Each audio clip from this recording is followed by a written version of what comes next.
President Trump's decision to withdraw from Syria, his Twitter declaration ISIS there had been defeated, sparked immediate criticism, even from his own party.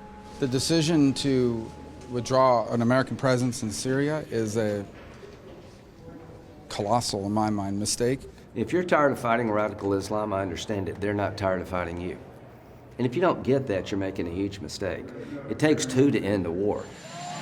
President Trump seems eager to fulfill his promise to get American troops out, making the move despite top defense officials wanting the U.S. to stay.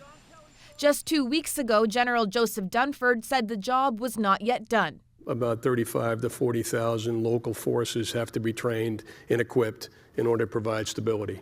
We're probably somewhere along the line of 20% through the training of those forces. But with regard to stabilization, we still have a long way to go, and so I'd be reluctant to affix a time.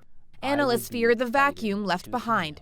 President Trump is running his Syria policy as if it's a reality TV show. If President Trump makes this decision and hastily withdraws U.S. forces from northern eastern Syria, he will be responsible for creating the conditions for ISIS to reemerge with a vengeance. There are geopolitical issues as well. Concerns Iran, Russia, and Turkey will be able to assert more control.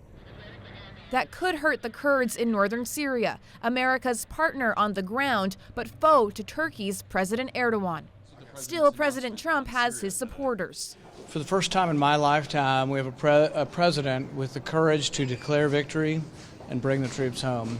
Administration officials held a background briefing on the decision today. They said ISIS only has 1% of the territory it once held, but there was little clarity on the timeline or details of the withdrawal. And while the White House referred certain questions to the Department of Defense referred certain questions to the White House.